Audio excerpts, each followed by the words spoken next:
श्री पतंजलि महामुनये नमः। सूत्रकार योगसूत्रामधल्या एका प्रसिद्ध प्रकरणामध्ये हात घालतात।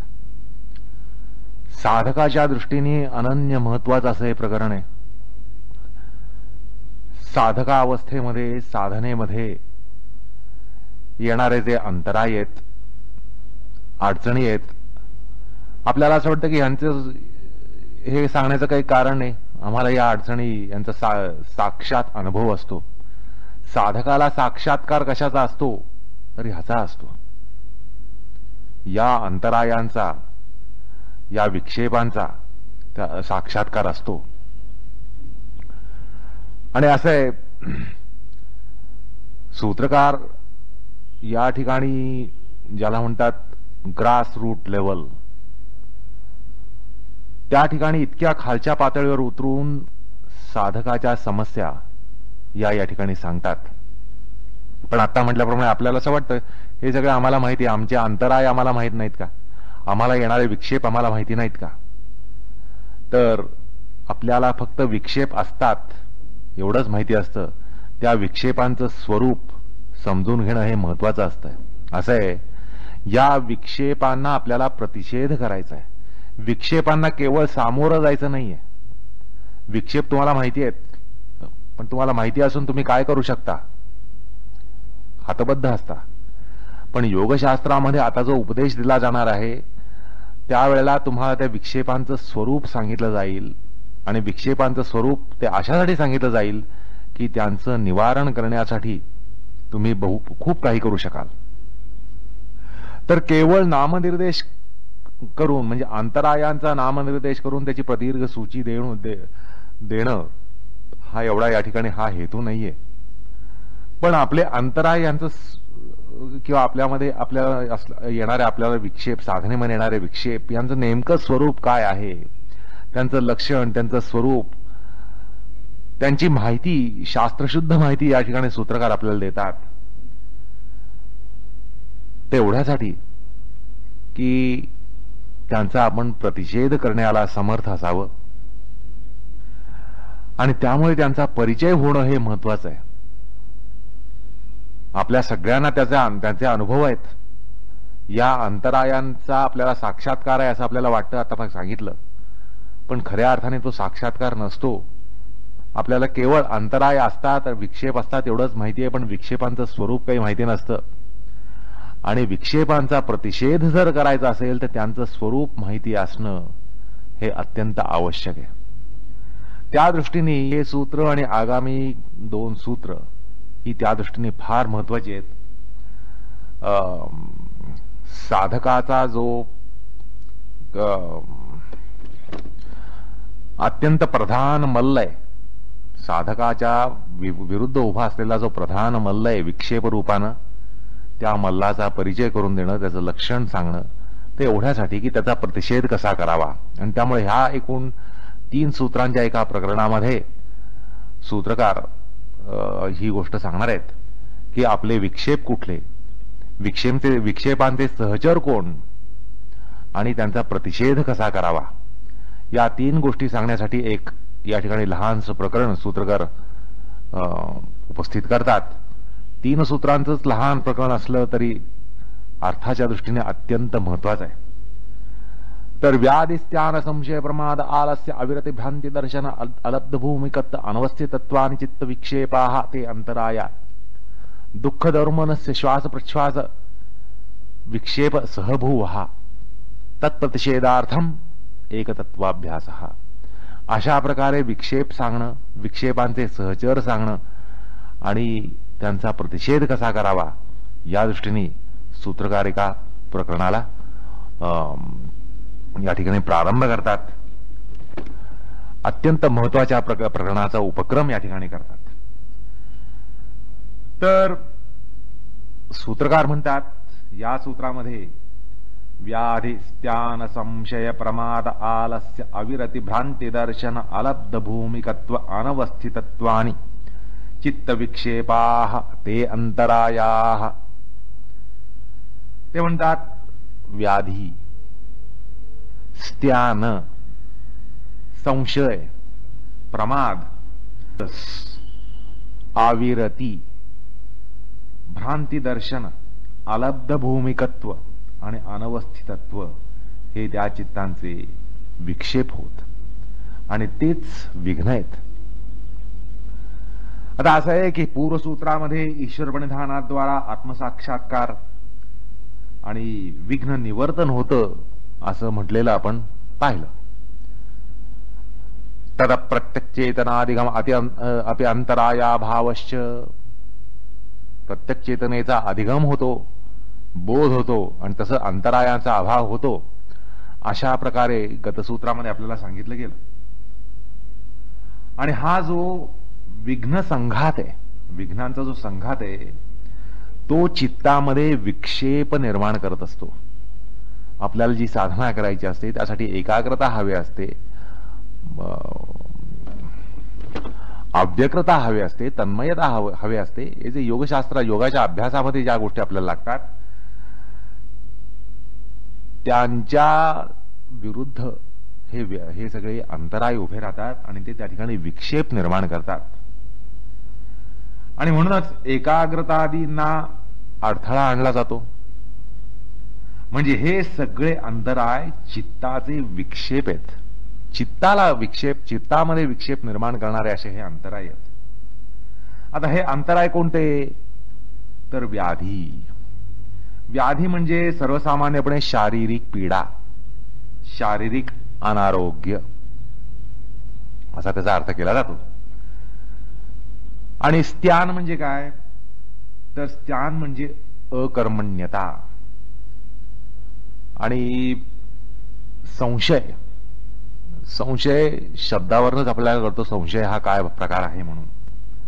त्यानंतर म्हणजे संशय म्हणजे अनिश्चयात्मक बुद्धी असं शास्त्रामध्ये पुढे सांगितलं जातं. संशय म्हणजे नेमकं काय? तर अनिश्चयात्मक बुद्धी असं आहे. कुठल्याही बाबतीत आपला जर निश्चय नसेल तर साधनेला पाठबळ कसं मिळेल?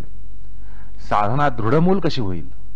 संशय असला की तो साधनेच्या पायाला ठिसूळ करून सोडणार आणि त्याला खिळखिळ करून सोडणार. त्यामुळे त्या दृष्टीने संशय हा एक अंतराय आहे असं सांगितलं जातं. अर्थात संशय म्हणजे अनिश्चयात्मक ज्ञान किंवा याला शास्त्रामध्ये उभय कोटींचं ज्ञान म्हणतात. असंही असेल, तसंही असेल, असं असेल का, तसं असेल का, अशा प्रकारे विकल्प निर्माण होण्याचे प्रकार म्हणजे उभय कोटींचं ज्ञान. असंही असेल, तसंही असेल, असंही नसावं, तसंही नसावं, अशा प्रकाराने संशय हा डोकावत असतो. म्हणून त्याला उभय कोटीचं ज्ञान असं म्हणतात. तर संशय हा एक अंतराय. त्यानंतर प्रमाद. प्रमाद म्हणजे हलगर्जीपणा, साधनेमध्ये हलगर्जीपणा होणं, हलगर्जीपणा करणं. तसंच बेसावधी, सावधपणे साधना न करणं, बेसावधपणे साधना करणं, तर त्याला प्रमाद असं म्हटलं जातं. त्यानंतर आलस्य.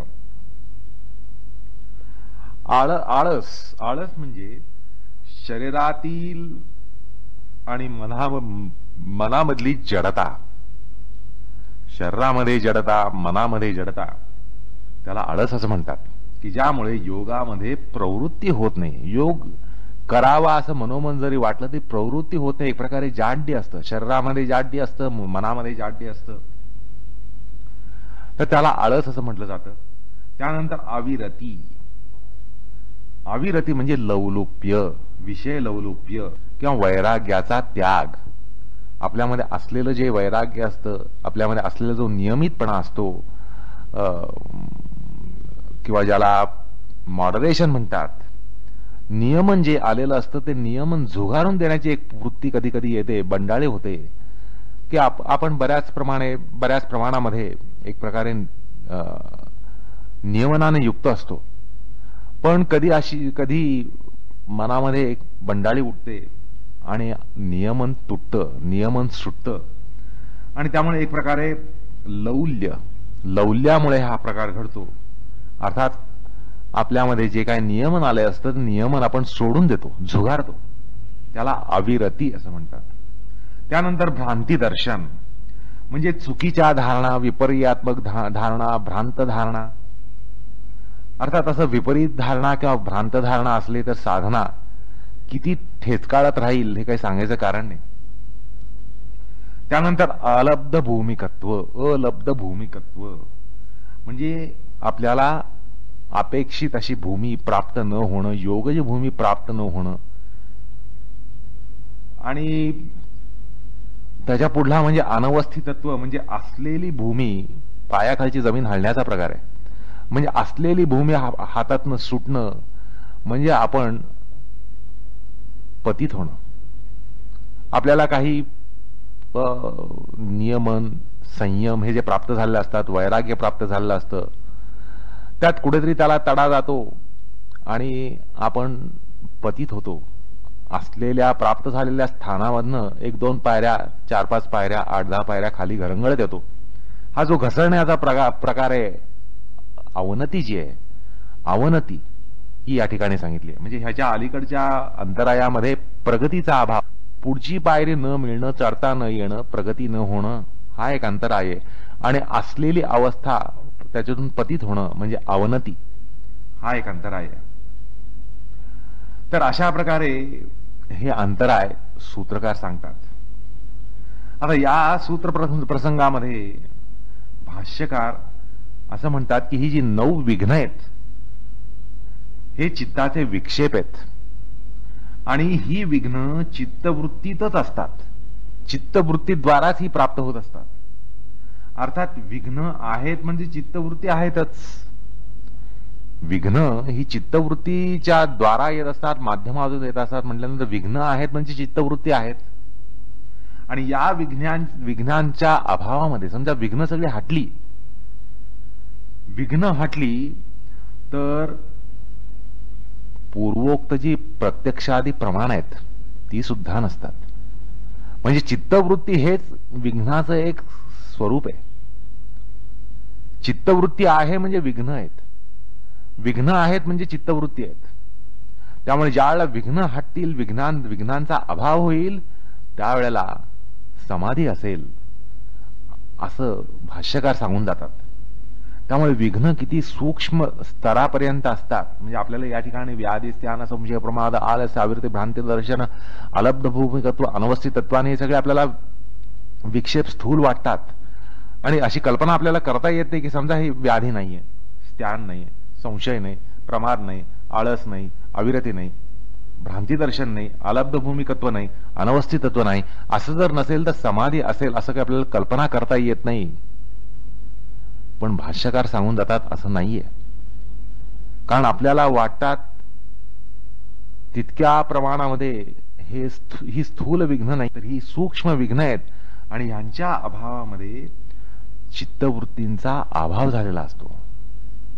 म्हणजे आपल्यामध्ये चित्तवृत्ती आहे ह्याचा अर्थ विघ्न आहे असं समजावं. कारण काही वेळेला अशी कल्पना होण्याची शक्यता आहे, बाबा मला कुठली व्याधी नाही, बलवान आहे मी, सगळ्या प्रकारे सामर्थ्य आहे मला, पण माझ्याकडे कुठल्याही प्रकारचा आळस बिळस नाहीये, चैतन्याने मी सळसळतोय, प्रमाद नाही, हलगर्जीपणा नाहीये, मी अत्यंत काटेकोरपणे सगळी साधना करतोय, अविरती नाही, म्हणजे मला लौल्य वगैरे नाहीये, मी नियमनाने युक्त आहे, भ्रांती दर्शन नाही, अलब्ध भूमिकत्व नाही, मला जे काय हवे ते मला प्राप्त होते, योगामध्ये माझी चांगली प्रगती होतीये आणि अधोगती तर होतच नाहीये, प्रश्नच नाही, अधोगतीचा प्रश्नच नाही, अशी माझी साधना यशस्वी होतीये असं या ठिकाणी वाटण्याची शक्यता आहे. म्हणजे या चित्तविक्षेपांचा अभाव जर क्षणभर आपण मनाशी त्याची कल्पना केली तर असं वाटेल की बाबा नाही, हे काही हे अंतराय आपल्याला काही नाहीयेत, ह्यांचा आपल्याला काही त्रास होत नाही, यांची ही विघ्न काही नाहीयेत. पण ते काही खरं नाही. कारण म्हणून भाष्यकार या ठिकाणी सांगतात की ही जी विघ्न तुमच्यामध्ये नाहीत असं जर असेल तर तुम्ही समाधीमध्ये असाल. आणि तुम्ही ज्या अर्थी समाधीमध्ये नाही त्या अर्थी ही विघ्न कार्यान्वित आहेत. म्हणजे सिम्प्टोमॅटिकली नसतील. असं आहे की एखादा वैद्य एखाद्या माणसाला सांगतो की तू निरोगी आहेस, तुला कुठल्याही प्रकारचा रोग नाही असं म्हणून टाकतो. तसं या ठिकाणी सिम्प्टोमॅटिकली वरवर पाहता, लक्षणतः पाहता व्याधी नसेल, स्त्यान नसेल, संशय नसेल, काही नसेल, असा एकदम सुदृढ असा, चपळ असा, बुद्धिवान असा नियमनाने युक्त असा सत्प्रवृत्तीचा असा एखादा साधक आहे म्हटल्यानंतर त्याच्यामध्ये अंतराय दिसत नाही तसं वाटेल, पण ते नाहीये असं शास्त्रकार सांगतात. की असं जरी असलं की लक्षणं कुठल्याही यातल्या रोगाची नसतील, हे सगळे रोग आहेत, हे सगळे योग साधनेमध्ये लागणारे रोग आहेत. या रोगांची लक्षणं जरी उतरली नसली आणि दिसत नसली तरी शास्त्रकार सांगतात की तसं नाहीये. या रोगांची लागण चित्तामध्ये आहेच, आणि नसेल तर ती समाधी आहे. म्हणजे समाधीमध्येच सगळ्या वृत्तींचा निरोध झाला असेल तर त्या ठिकाणी ह्यांची बाधा नाहीये असं शास्त्रकार सांगतात. त्यामुळे आपल्याला एक ते सूक्ष्म दृष्टीत येतात की मायक्रोस्कोपिकली हे सगळे अंतराय सगळ्यांमध्ये असतात जोपर्यंत समाधी नाहीये. आणि हे जर अंतराय समूळ नष्ट झाले तर त्यावेळेला निरोधभूमी असणार, चित्तामध्ये निरोधभूमी असणार. अर्थात एकूण काय तर व्युत्थान आहे म्हणजे अंतराय आहेत असं या ठिकाणी शास्त्रकार फार महत्वाचा एक निर्देश करून जातात. असो, आता भाष्यकार पुढे म्हणतात की व्याधी म्हणजे काय, तर ते थोडक्यात असं सांगतात की धातू वैषम्य, शरीरामध्ये धातू वैषम्य होणं म्हणजे व्याधी. व्याधी म्हणजे माणसाने आजारीच पडायला पाहिजे असं काही नाहीये, किंवा अंथरुणाला पडला, अंथरुणाला टेकला म्हणजे ती व्याधी आहे असंच या ठिकाणी म्हणण्याचं कारण नाहीये. तर धातू वैषम्य, वात पित्त कफ ह्यांच्यामध्ये काहीतरी वैषम्य असलं की ती व्याधीच आहे. त्यानंतर ते म्हणतात धातू रस. रस म्हणजे भोजन पानादींनी बनलेलं आंतरिक जे रस आहेत त्यांच्यामध्ये काहीतरी वैषम्य येणं, किंवा इंद्रिय कर्ण ह्यांच्यामध्ये काहीतरी न्यूनाधिक्य संभवणं, कमजास्तता संभवणं म्हणजे कर्ण वैषम्य. म्हणजे धातू वैषम्य, रसवैषम्य आणि कर्ण वैषम्य ह्यांना या तिन्हीला मिळून व्याधी म्हटलेलं आहे. म्हणजे व्याधी म्हटल्यानंतर कुठला तरी एक रोग अशीच कल्पना करण्याचं कारण नाहीये. या ठिकाणी व्याधीची सूक्ष्म व्याख्या सांगितली गेली की धातू वैषम्य, रसवैषम्य आणि कर्ण वैषम्य, वात पित्त कफ हे जे धातू आहेत त्यामध्ये काहीतरी वैषम्य संभवणं, भोजनपानादींनी शरीरामध्ये जर रस निर्माण होतात त्याच्यामध्ये वैषम्य संभवणं, आणि इंद्रिय जे आहेत, ज्ञानकर्मेंद्रिय जे आहेत, मन अंतःकरण वगैरे जे आहेत त्यामध्ये काहीतरी न्यूनाधिक्य संभवणं हे व्याधी आहेत असं ते थोडक्यात सांगतात. आणि त्यामध्ये नंतर ते म्हणतात चित्तामध्ये अकर्मण्यता येणं म्हणजे अकर्मण्यतेविषयी चित्तामध्ये एक प्रकारे इच्छा आणि ओढ निर्माण होणं हेच ध्यान आहे. चित्तामध्ये जाड्य निर्माण होणं हेच ध्यान आहे. त्यानंतर संशय म्हणजे ते म्हणतात की उभयकोटीचं ज्ञान, उभयकोटीला स्पर्श करणारं ज्ञान अशा शब्दात ते म्हणतात.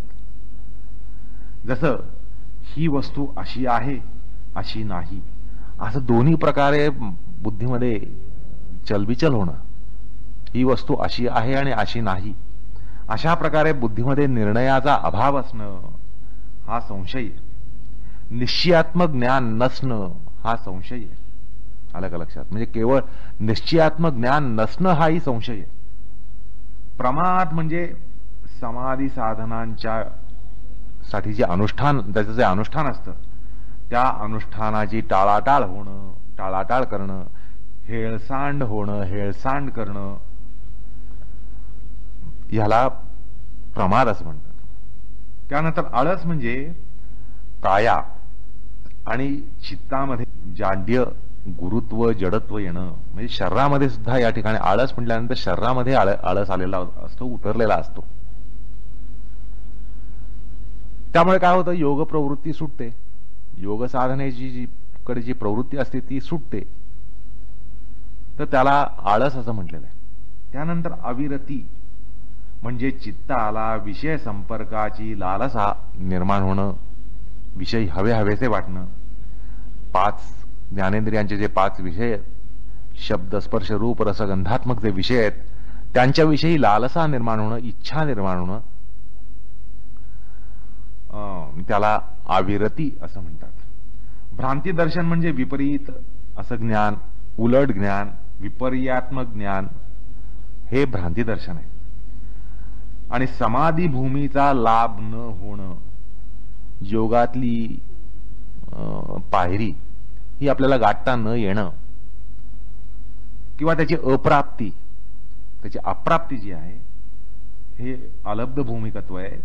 आणि अनवस्थितत्व म्हणजे प्राप्त भूमीमध्ये प्रतिष्ठित न होता तिथून घसरणं, पाय घसरणं आणि खालच्या पायऱ्यांवर येऊन घरंगळत खाली येऊन उतरणं. अर्थात प्राप्त भूमीमध्ये स्थिर स्थावर न होणं. त्यामुळे काय होतं की समाधी भूमी प्राप्त झाल्यावर त्यात स्थित झालं पाहिजे, आणि तसं स्थित न होणं हा एक अंतराय आहे. अर्थात या 9 विक्षेपांचा असा एक परिचय या ठिकाणी देता येतो.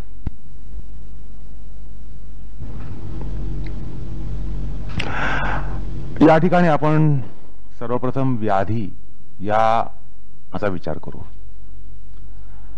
असे व्याधी म्हणजे आपल्याला एक अनारोग्य वाटतं.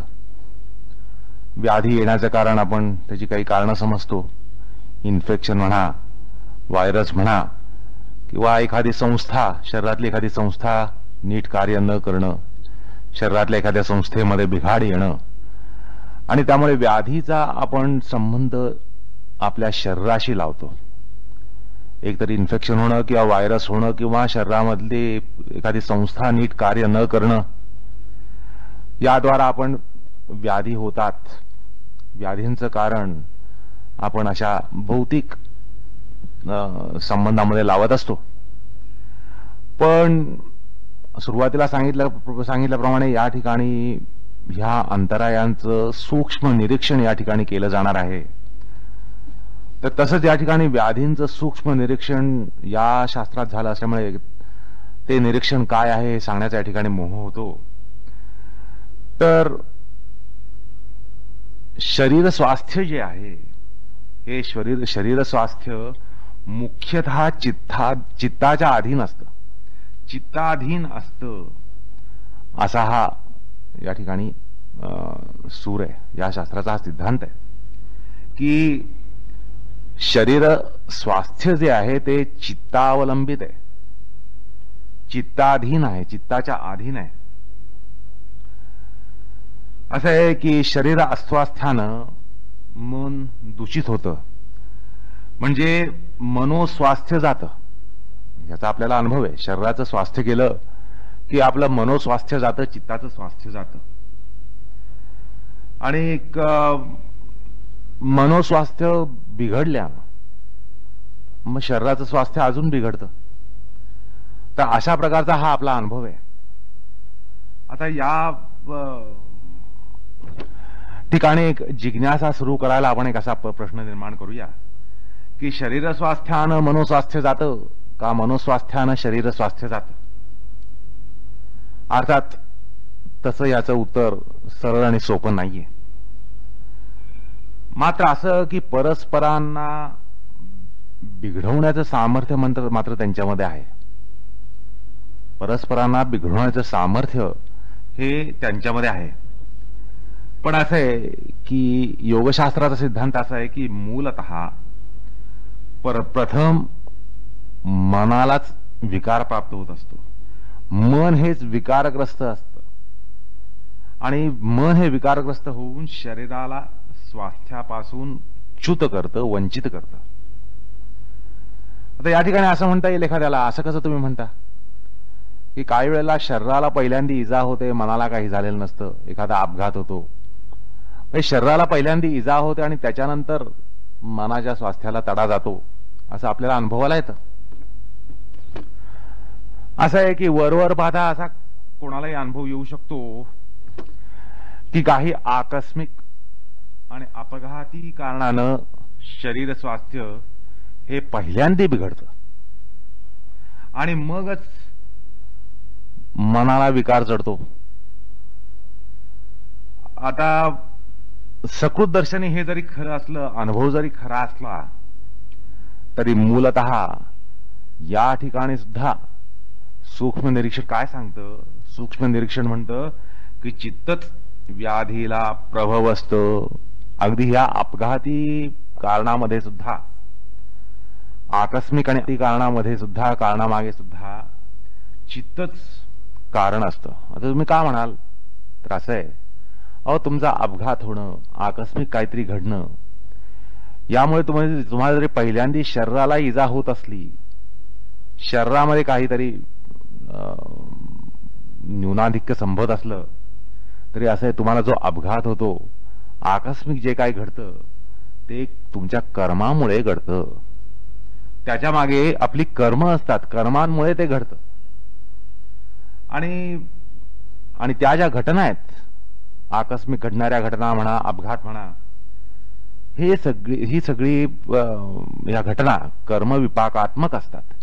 कर्मफल रूपाने त्या ठिकाणी प्राप्त होत असतात. कर्मफल म्हणून काहीतरी अपघात घडतो, कर्मफल म्हणून काहीतरी आकस्मिक असं घडतं. आणि ते कर्मविपाक जे असतात ते कर्माशयाला आकार देतात. आणि कर्माशय हे चित्तामध्ये स्थित असतात. कर्माशय हे चित्तामध्ये स्थित असतात. म्हणजे शेवटी सगळ्या व्याधी ह्या चित्तप्रभव असतात. म्हणजे वरवर पाहता आपल्याला आकस्मिक झालं, अपघाताने झालं असं जरी वाटलं, तरी अपघात आणि आकस्मिक घटना ह्या सगळ्या आपल्या कर्मावर अवलंबून असतात. आणि कर्म ही चित्तामध्ये असतात. कर्माशय हे चित्तामध्ये असतात. त्यामुळे शेवटी सूक्ष्म दृष्टीनं असं म्हणावं लागतं की व्याधी ह्या सगळ्या कर्मोद्भव असतात. म्हणजे ज्या अपघाताने घडतात. आता काही व्याधी आपण स्वतः घडवतो, ज्याला आपण म्हणतो ओव्हर इंडल्जन्स. हे काहीतरी चुका, आपण स्वतःनी चुका केल्यामुळे आपल्याला काही गोष्टी भोगाव्या लागतात, त्या सोडून द्या.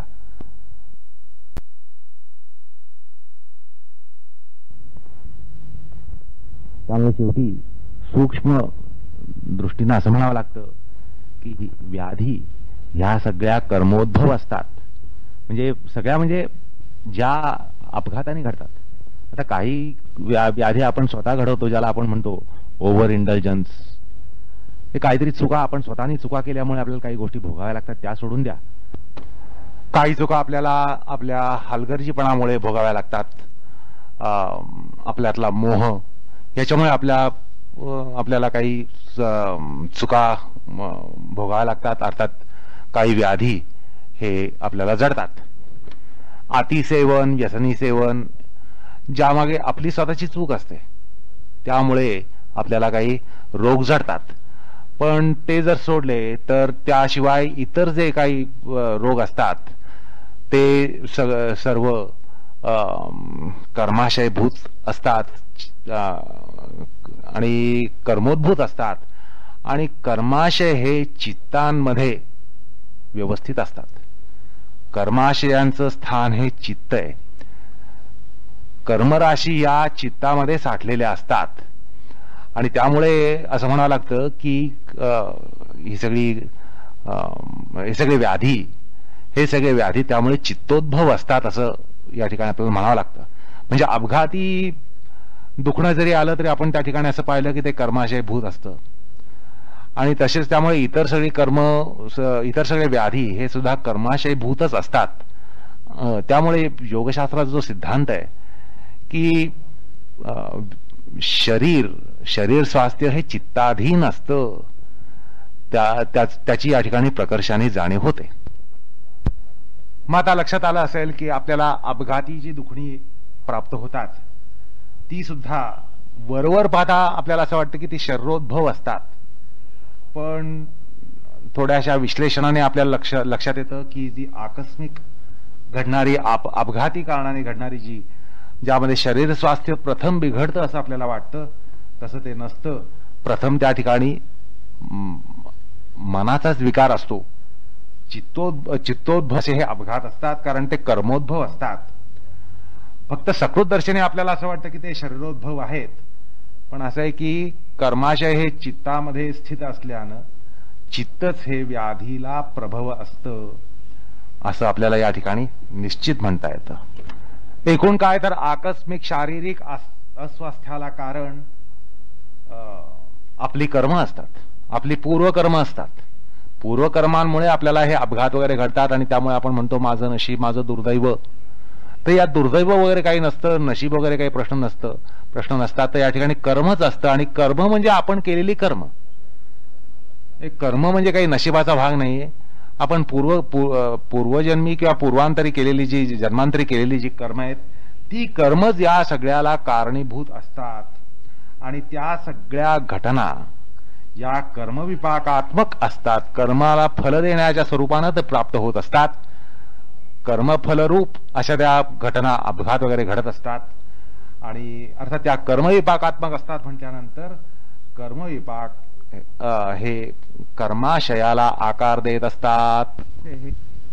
आणि कर्माशय हे चित्तामध्ये स्थित असतात. कर्माशय हे चित्तामध्ये स्थित असतात म्हणजे शेवटी सगळ्या व्याधी ह्या चित्तप्रभव असतात. म्हणजे वरवर पाहता आपल्याला आकस्मिक झालं, अपघाताने झालं असं जरी वाटलं तरी अपघात आणि आकस्मिक घटना या सगळ्या आपल्या कर्मावर अवलंबून असतात आणि कर्म ही चित्तामध्ये असतात. कर्माशय हे चित्तामध्ये असतात. त्यामुळे शेवटी सूक्ष्म दृष्टीनं असं म्हणावं लागतं की व्याधी ह्या सगळ्या कर्मोद्भव असतात. म्हणजे ज्या अपघाताने घडतात. आता काही व्याधी आपण स्वतः घडवतो, ज्याला आपण म्हणतो ओव्हर इंडल्जन्स. हे काहीतरी चुका आपण स्वतःमुळे आपल्याला काही गोष्टी भोगाव्या लागतात, त्या सोडून द्या. पण म्हणजे बाहेर खाणं, गलिच्छ खाणं, अस्वच्छ खाणं याच्यामुळे शारीरिक व्याधी संभवतात. जीवनामधलं नियमन तुटणं, बेजबाबदार किंवा बेशिस्तीने जीवन जगणं ह्याच्यामुळे रोग उपटतात, नाही असं नाही. पण त्याबद्दल आपल्याला काही वाटत नाही. पण अपघाती किंवा आकस्मिक घटनेतून जर काही शरीर विकलांग झालं तर आपण म्हणतो की या ठिकाणी पहिल्यांदा शरीराला इजा पोचली, शरीराला पहिल्यांदा काही झालं आणि त्याच्यानंतर मनाला तडे बसले. त्यामुळे शरीरामुळे मनाला इजा झाली असं म्हणतो. पण या ठिकाणी सिद्धांत सुरुवातीला असं सांगितला की शरीर अस्वास्थ्य हे चित्ताला आश्रयीभूत असतं, चित्ताधीन असतं. हे जे म्हटलं त्यात सूक्ष्मदर्शक घेऊन आपल्याला असं लक्षात येतं की सूक्ष्मदृष्टीने असं लक्षात येतं की खरोखरच चित्तामुळे या अपघाती आणि आकस्मिक घडणाऱ्या तथाकथित शारीर अपघाती घटना या सुद्धा चित्ताधीनच असतात. असो, त्यामुळे एक गंमत म्हणजे की सध्या प्रतिजीव्याचा जो काळ आहे, अँटीबायोटिक्स घेऊन आपल्याला इन्फेक्शन होऊ न देणं, झालेलं इन्फेक्शन काढणं, यासाठी आपण प्रतिजीव्य वापरतो. तर खरं म्हणजे खऱ्या अर्थाने अँटीबायोटिक ज्याला म्हणता येईल, प्रतिजीव्य म्हणता येईल, ते म्हणजे चित्तशुद्धी. आपली चित्तशुद्धी करणं हेच खऱ्या अर्थाने अँटीबायोटिक आहे असं या ठिकाणी म्हणावं लागतं, म्हणता येतं. असं आहे की चित्तशुद्धी हा खऱ्या अर्थानं व्याधी उपशमाचा किंवा व्याधी निवर्तनाचा आणि व्याधीच्या प्रतिबंधाचा उपाय आहे. पण या अनादी चित्तावर किलमिशाचा जो प्रचंड स्तर असतो तो एखाद दुसऱ्या पुण्यकर्मानं समूळ नष्ट होईल अशी फसवी आशा मात्र मनामध्ये बाळगणं अनिष्ट असतं. असं आहे की सगळ्या व्याधी या चित्तोद्भव असतात असं म्हटल्यावर म्हणजे हा जो या ठिकाणी सैद्धांतिक पक्ष मांडला आहे तशा प्रकारचा विचार गरुड पुराणामध्ये नीतिसार कथन प्रसंगी आलेला आहे. म्हणजे असाच प्रकार नीतिसार कथन प्रसंगामध्ये आलेला आहे. असं आहे की त्या ठिकाणी असं सांगितलं जातं की शरीराचे धातू वात पित्त कफ यांना शरीर हे यांना वश असतं. वात पित्त कफ यांना शरीर वश असतं. आणि हे जे धातू आहेत ते चित्तायत्त असतात, म्हणजे चित्ताच्या अधीन असतात. म्हणजे शरीर धातूंच्या अधीन, अर्थात धातू म्हणजे वातपित्त कफ. शरीर हे वातपित्त कफांच्या अधीन असतं. तर वातपित्त कफ यांची संघटना आणि किंवा यांचं संतुलन किंवा संतुलनाभाव जो असतो तो चित्तायत्त असतो, चित्तावर अवलंबून असतो, चित्ताधीन असतो. आणि चित्ताच्या विप्लवित होण्यानं धातू वैषम्य येतं. म्हणजे चित्तामध्ये बिघाड होऊन धातूमध्ये बिघाड होतो, धातू वैषम्य हटतं. आणि त्यामुळे त्या ठिकाणी असं म्हटलंय की चित्ताचं रक्षण करणं हे अत्यावश्यक ठरतं. असं आहे की चित्त स्वास्थ्यानं धातू निर्मिती ही योग्य होऊन आपल्याला समाप्त होत असतं, अशा अर्थाचं हे वचन आहे. गरुड पुराणात असं म्हटलंय, चित्तायत्तम धातुवश्यम शरीरम चित्ते नष्ट धातवो यान्ति नाशनम तस्मात् चित्तम सर्वदा रक्षणीय स्वस्थे चित्ते धातव संभवती. अशा प्रकारे व्याधीचा विचार करताना योगशास्त्र ह्याचा सूक्ष्म विचार या ठिकाणी सांगून जातं. आता व्याधीचं लक्षण करताना भाष्यकार म्हणतात, व्याधी धातू रस कर्ण वैषम्यम. व्याधी म्हणजे धातू म्हणजे वात पित्त कफ आणि रस अन्न रस आणि कर्ण ह्यांच्यामध्ये वैषम्य, इंद्रिय ह्यांच्यामध्ये वैषम्य येणं. आणि वाचस्पती मिश्र याचा विस्तार करताना तात्पर्य सांगताना असं म्हणतात, धातवो वात पित्त श्लेष्माणः शरीरधारणात. त्यानंतर आशीत पीताहार परिणाम विशेषो रसः करणानि इंद्रियाणि तेषां वैषम्य न्यूनाधिक भाव इति असं म्हणतात. म्हणजे असं आहे की वात पित्त कफामध्ये एखाद्याचा प्रकोप होणं, वात प्रकोप होणं, पित्त प्रकोप होणं किंवा कफ प्रकोप होणं हे धातू वैषम्य असतं. त्यानंतर भुक्त असे जे अन्न असतं त्यापासून पीत अन्न जलादींचा परिपाक न होणं. म्हणजे भुक्त किंवा प्यालेलं असं जे काय अन्न असतं ते अन्न किंवा रस म्हणजे जलात्मक किंवा अन्न असं जे काही पोटात गेलेलं असेल ते त्यांचा परिपाक न होण्यानं, ते न पचण्यानं रसवैषम्य हे शरीरामध्ये निर्माण होतं. आणि इंद्रियामध्ये निशक्तीकरण, मंदता हे कर्णवैषम्य. अशा प्रकारे हे धातू रस आणि कर्णवैषम्य याचा अर्थ ते करतात. तर विज्ञान भिक्षू आपल्याला असं सांगतात की व्याधी धातू वैषम्य निर्मितो ज्वरादी असं ते म्हणतात. आता असं बघा की धातू रस कर्ण ह्यांचे जे वैषम्य आहे यामुळे व्याधी होतात असं शास्त्र या ठिकाणी सांगतं. आता याच व्याधीचे आयुर्वेदाच्या दृष्टिकोनातून जर आपण पाहिलं, सुश्रुतामध्ये जर पाहिलं तर त्याचं एक वर्गीकरण त्या ठिकाणी आपल्याला प्राप्त होतं. आणि तत्वज्ञानाच्या दृष्टीनं ते समजून घेणं या ठिकाणी महत्वाचं असं वाटतं. तर ते व्याधींबद्दल असं म्हणतात, वर्गीकरण देताना म्हणतात, आदि बल प्रवृत्त, जन्म बल प्रवृत्त, दोष बल प्रवृत्त, संघात बल प्रवृत्त, काल बल प्रवृत्त, दैव बल प्रवृत्त, स्वभाव बल प्रवृत्त. अशा प्रकारे ते 7 प्रकार व्याधीचे सांगतात की व्याधीची 7 वर्गीकरण सांगतात. आता आदि बल प्रवृत्त म्हणजे काय, तर अनुवांशिक असे जे दोष येतात त्याला आदि बल प्रवृत्त म्हणतात.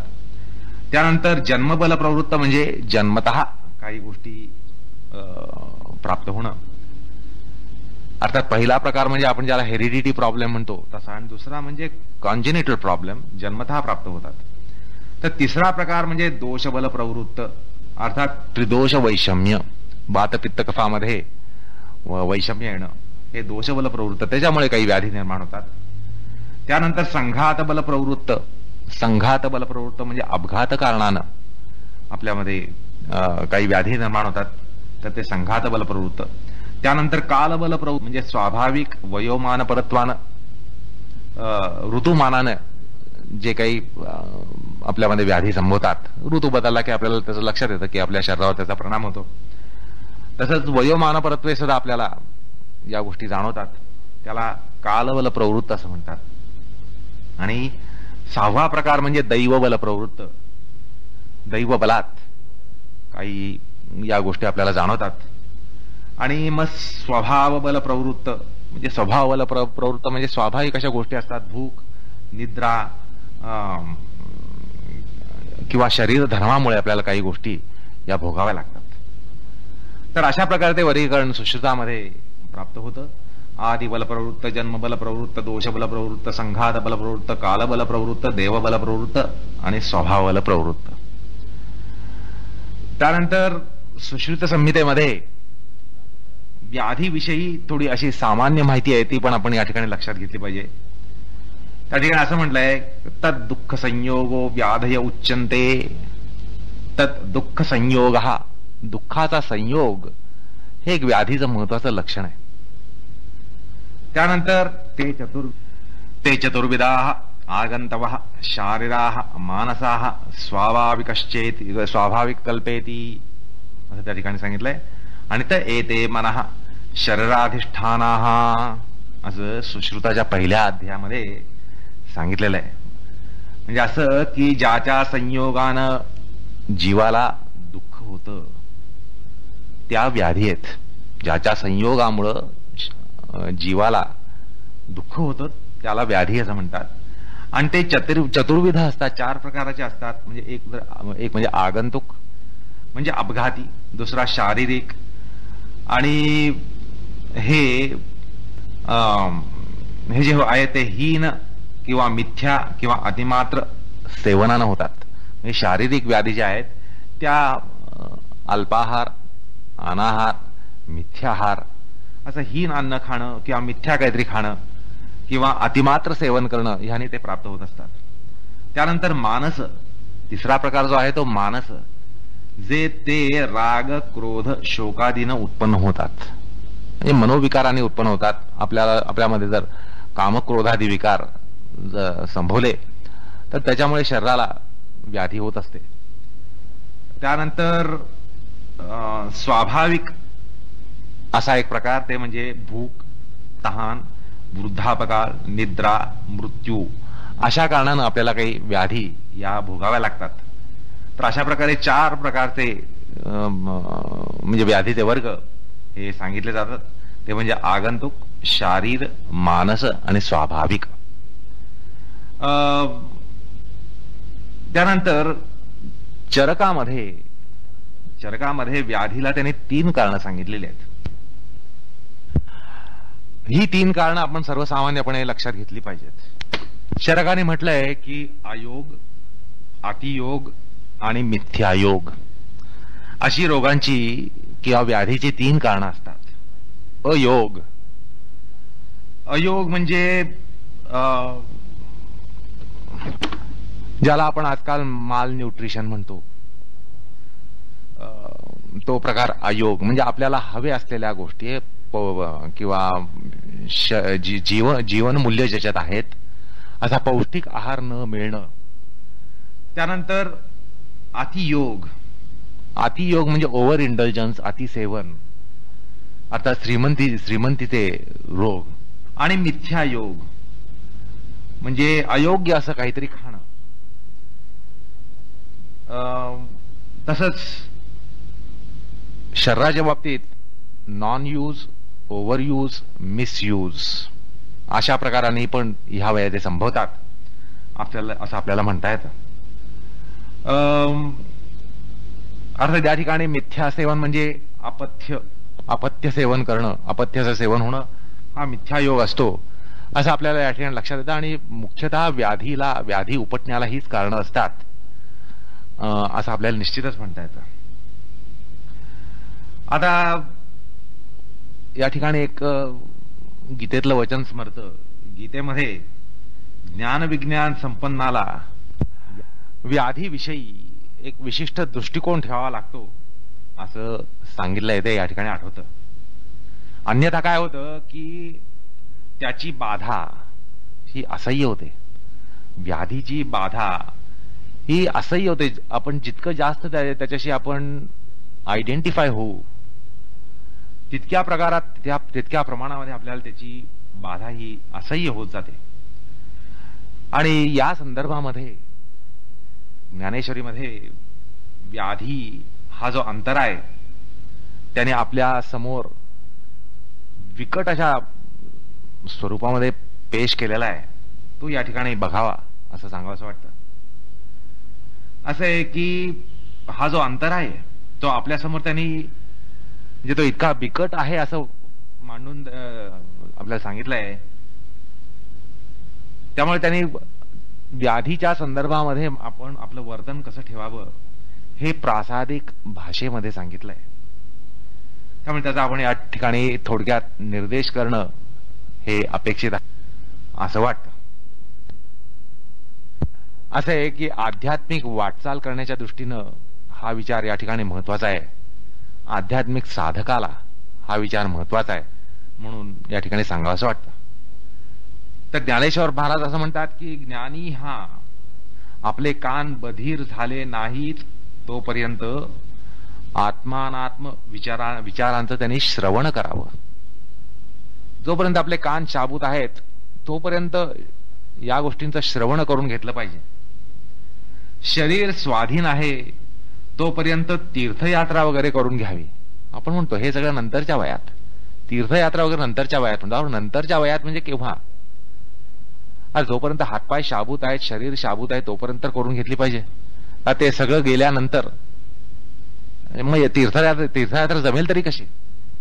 त्यामुळे ते म्हणतात की हा जो सामान्यपणे माणसाचा दृष्टिकोन असा असतो की तीर्थयात्रा वगैरे हे आपल्या वार्धक्यामध्ये करायच्या गोष्टी, तर ते काही खरं नाही.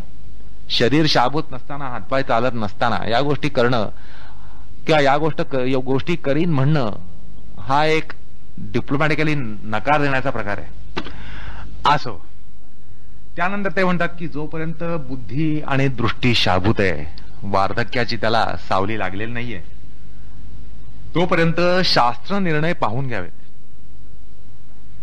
आणि वाणी जोपर्यंत शाबूत आहे तोपर्यंत ईश्वर गुणानुवाद हा गाऊन घ्यावा.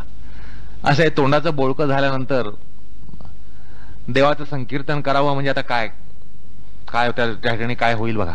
आधीच तोंडाचं बोळकं, तोंडातून काय बोलतो हे कळत नाही, तोंडातून सारखी लाळाची टाकी त्याला गळती लागलेली. आता मग तो काय नामसंकीर्तन काय करणार?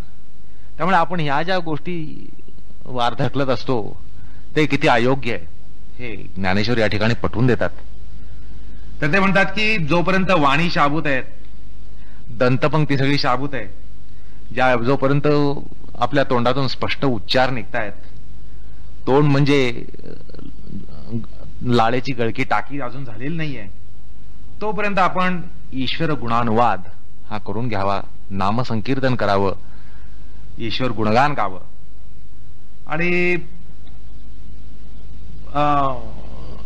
पुढे आपले हात लुळे होतील, त्यामुळे आजच दानधर्मादी सुद्धा करून घ्यावेत.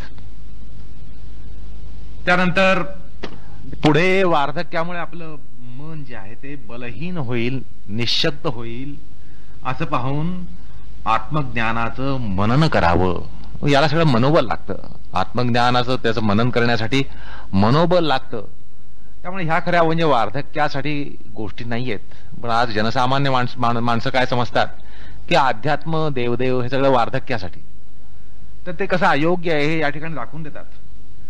आणि ते म्हणतात की उद्या आपल्याला चोर लुबाडतील म्हणून आजच आपण संपत्तीची व्यवस्था लावून अलिप्त राहावं. दिवा जाण्यापूर्वी सगळ्या जिन्सा यथास्थित लावून ठेवाव्यात. म्हणजे दिवे गेल्यानंतर ती धावपळ नको, ठेचा नकोत, टकरा नकोत. त्याचप्रमाणे वार्धक्य आल्यावरच फुकट जाऊ नये म्हणून तारुण्यातच आत्मचिंतन करून घ्यावं. हा खरो बहुमूल्य असा उपदेश आहे. कारण सहसा हे जे आत्मज्ञान म्हणतात किंवा आत्मचिंतन हे तारुण्यावस्थेमध्ये करण्याचा कोणी विचार करत नाही. आणि तरी तो आपला पोस्टपोन केला जातो, त्याला तहकूब दिली जाते. तर या ठिकाणी ते म्हणतात की वार्धक्य आल्यावर खरं म्हणजे सगळंच वाया जाणार आहे. तर वार्धक्य आल्यानंतर फुकट जाऊ नये. त्यानंतर तुम्ही जरी केलं, आत्मचिंतन केलं तर ते फुकट जाणार आहे. तर तसं जाऊ नये म्हणून तारुण्यातच आत्मचिंतन करावं. आणि असं जर आत्मचिंतन तारुण्यातच केलं तर तो वृद्धापेक्षाही, ज्याला परिपक्व बुद्धीचा म्हणतात तसा तो परिपक्व बुद्धीचा होतो. तिळाच्या झाडाची झाडलेली जी बोंड आहेत ती पुन्हा जरी झाडली तरी तीळ काही सापडायचे नाहीत. म्हणजे एकदा झाडलेली बोंड आहे ती पुन्हा जर तुम्ही झाडत बसला तर त्याच्यात काय तीळ सापडणार का पुन्हा? तर तशी काही तीळ पुन्हा सापडत नाहीत. किंवा एखादा मोठा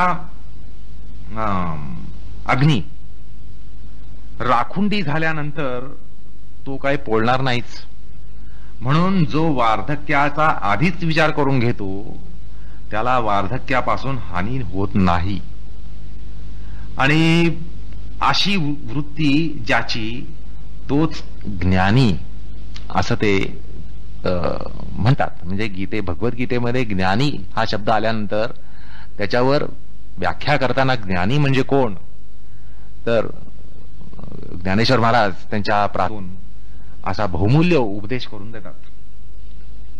आता असं आहे की ज्ञानेश्वर मधल्या या ओव्या आहेत, अर्थात त्या प्रासादिक असल्यामुळे त्याच या ठिकाणी सांगाव्याशा वाटतात. आतापर्यंत त्यांच्या अर्थाच्या अनुषंगानं गोषवारा घेतला तर आता या ओव्या ज्या आहेत त्या ऐकवतो. म्हणून नायिकेणे पावे तव आईकोनी घ्यावे आघवे, पंगुन होता जावे तेथे जाय, दृष्टी जव आहे तव पहावे ते तुले पाहे, मुकत्वा आधी वाचाम वाहे सुभाषिते, हात होती खुळे ते पुढील मोटके कळे, तव करुणी घाली सकळे दानादिके, ऐसी दशा येईल पुढे ते मन होईल वेडे, तैव चिंतून ठेवी चोखडे आत्मज्ञान, जे चोर पाहे झोंबती तव आजीजी ऋषीजे संपत्ती, का झाका झाकी वाती न वाचता कीजे, तैसे वार्धक्य यावे मग जे वाया जाये, ते आताची आघवे सवते करी, झाडिलेची कोळे झाडी तया न फळे जेती बोंडी, नाहला अग्नी तरी राखोंडी जाळील काई, म्हणून वार्धक्याने आठवे वार्धक्याजो नागवे, तयाच्या ठाई जाणावे ज्ञान आहे, असं ज्ञानेश्वर महाराज सांगून जातात. आणि मग ज्ञानेश्वर महाराज पुढे असं म्हणतात की रोग जोपर्यंत शरीराला जडलेले नाहीत तोपर्यंत आरोग्याचा आत्मज्ञानामध्ये उपयोग करून घ्यावा आणि ज्ञानी असा करून घेत असतो. आणि हा भाग महत्वाचा आहे. म्हणजे ज्या वेळेला आरोग्य असतं तेव्हा त्याचा उपयोग आत्मज्ञानासाठी करून घेतला जातो. या ठिकाणी एक ज्ञानेश्वरांची अजून एक ओवी आठवते. तैसेची नाना रोग पीडयती ना जव पुढा अंग, तव आरोग्याचे उपयोग करून घाली. तर या ठिकाणी व्याधी हा जो अंतराय हा जो सांगितलाय तो केव्हाही येईल अशी धारणा योग साधकानं ठेवणं आवश्यक आहे. म्हणजे आज आपल्याला व्याधीची बाधा नाही म्हणून हेळसांड करायची तर असं राहणं बरोबर नाही. कारण व्याधी ही आपल्याला केव्हाही येऊ शकते. आणि व्याधींचं आपण वरती एक वर्गीकरण पाहिलं ते त्यामुळे असं म्हणता येतं की व्याधी या कधी कधी उपटू शकतात. असो, आता व्याधींचं एक त्रिविध वर्गीकरण विष्णू पुराणामध्ये आलेलं आहे. त्या ठिकाणी पराशर ऋषी असं म्हणतात की व्याधी या आदिभौतिक, आदिदैविक, आध्यात्मिक अशा त्रिविध स्वरूपाच्या असतात. आदिभौतिक, आदिदैविक, आध्यात्मिक अशा 3 स्वरूपाच्या असतात. त्यात आध्यात्मिक जे आहेत ते शारीरिक किंवा मानसिक अशा प्रकारचे व्याधी यांची बाधा आपल्याला होत असते. तर शारीरिक व्याधी म्हणजे आपल्याला माहिती आहे अनेक प्रकारचे शरीराला रोग होतात. विष्णू पुराणाच्या भाषेत सांगायचं म्हणजे मग शिरोरोग, ज्वर, शूळ, भगंदर, गुल्म, श्वास, दमा, छर्दी, नंतर अतिसार, नेत्ररोग, कुष्ठरोग असे शरीराचे जे व्याधी आहेत ते सगळे या ठिकाणी त्यांचं परिगणन केलं जातं. आणि त्यानंतर मानसिक रोगांमध्ये काम, क्रोध, भय, द्वेष, लोभ, मोह, विषाद, शोक, असूया, अपमान, ईर्ष्या, मात्सर्य वगैरे हे सगळे जे आहेत ते मानसिक रोग आहेत. ह्याच्यापासून मानसिक रोग निर्माण होतात असं त्या ठिकाणी शास्त्रकार सांगतात. अर्थात आध्यात्मिक व्याधी या शारीरिक आणि मानसिक अशा दोन प्रकारच्या असतात त्या ठिकाणी शास्त्रकार विष्णू पुराणामध्ये सांगतात. तर या ठिकाणी आदिभौतिक, आदिदैविक यांचा आपण आता विचार करणार आहोत. आणि आध्यात्मिक म्हणजे सेंट्रली ओरिजिनेटेड असं म्हणता येईल, आदिदैविक म्हणजे सुपर नॅचरली रेडिएटेड असं म्हणता येईल किंवा सुपर नॅचरली ओरिजिनेटेड असं म्हणता येईल, आणि आदिभौतिक म्हणजे पेरिफेरियली ओरिजिनेटेड असे प्रकार सांगता येतील. तर हा आध्यात्मिक व्याधीचा प्रकार पाहिला आपण, त्याचे दोन प्रकार असतात असं पाहिलं. त्यानंतर आदिभौतिक असे जे प्रकार आहेत, आदिभौतिक म्हणजे भूतांपासून आपल्याला बाधा जी निर्माण होते ते सगळे आदिभौतिक असे असतात. म्हणजे हे रोग म्हणजे कसे तर किटाणू, विषाणू, बॅक्टेरिया ज्याला आपण म्हणतो आज, मृग, पक्षी, प्राणी, साप, पिशाच किंवा भूत ह्यांच्यामुळे जे प्राप्त होतात ते सगळे आदिभौतिक असे रोग असतात. म्हणजे हे प्राण्यांमुळे आपल्याला प्राप्त होतात आणि भौतिक सृष्टीमुळे आपल्याला प्राप्त होत असतात. तर त्याला आदिभौतिक व्याधी असं म्हटलं जातं. आणि आदिदैविक म्हणजे त्या ठिकाणी शीतोष्ण बाधा, त्याच्यानंतर दैववशात काही होणारे रोग किंवा मग सनस्ट्रोक सारखे होणारे हे आदिदैविक असे असतात. किंवा आपले ग्रहयोगांच्या परिस्थितीमुळे आपल्याला प्राप्त होणारे जे रोग असतात ते आदिदैविक असे असतात असं म्हणता येईल. तर अशा प्रकारे व्याधी याचा विचार आपण या ठिकाणी केला. आणि यात मुख्य काही गोष्टी ज्या आपण हेरायला पाहिजे त्या अशा की व्याधी हे या चित्तायत्त असतात, चित्तापासून व्याधी निर्माण होतात असा महत्वाचा एक उपदेश या शास्त्रातून मिळाला. असो, आता यानंतर दुसरा अंतराय म्हणजे स्त्यान. स्त्यानाविषयी भाष्यकार म्हणतात, स्त्यानम अकर्मण्यता चित्तस्य. चित्तामध्ये, अंतःकरणामध्ये जडता येणे म्हणजे ह्याला स्त्यान म्हणतात. म्हणजे हा आळसापेक्षा थोडा वेगळा आहे, कारण या ठिकाणी चित्तामध्ये अकर्मण्य येतं, चित्तामध्ये जाड्य आलेलं असतं. चित्तामध्ये अकर्मण्यतेची एक प्रकारे इच्छा निर्माण होते की काही करू नये असं चित्तामध्येच निर्माण होतं, त्याला स्त्यान असं म्हणतात. अर्थात मनातलं जडत्व हा या ठिकाणी प्रकार असतो. आता ही जी या ठिकाणी अकर्मण्यता म्हटली आहे, भाष्यकार म्हणतात स्त्यानम अकर्मण्यता चित्तस्य. ते अकर्मण्यता म्हणजे नेमकं काय, तर अकर्मण्यता म्हणजे कर्मानर्हता असं वाचस्पती मिश्र त्या ठिकाणी सांगतात. म्हणजे चित्ताची एक असमर्थता आणि अक्षमता यामुळे हा प्रकार संभवतो. म्हणजे आपल्याला एखादी गोष्ट जमणार नाही असं वाटल्यानंतर चित्तामध्ये एक अकर्मण्य येतं की नको, काही प्रयत्न करून उपयोग नाही. चित्तामध्ये अशा प्रकारे एक जाड्य येतं. तर एक ह्यामध्ये महत्वाचा भाग असा असतो की यात असमर्थता आणि अक्षमता असते आणि त्यामुळं हा अंतराय संभवतो. आणि म्हणूनच भिक्षू या ठिकाणी स्पष्ट म्हणतात स्त्यान म्हणजे योगानुष्ठान अक्षमता. योगाचं अनुष्ठान करण्यासाठी अक्षमता असणं हे स्त्यान आहे. पण ते असं म्हणतात की जरी शरीर हे आमवात मलावरोधादी कारण अकर्मण्य म्हणजे अक्षमता प्राप्त होत असलं तर असं आहे, आपल्याला अनुभव येतो की आमवात झाला, मलावरोध झाला तर आपल्यामध्ये उत्साह नसतो. तर तसं जरी झालं तरी ते चित्ताला विक्षेपक असे ठरत नाहीत. त्यामुळे स्त्यानामध्ये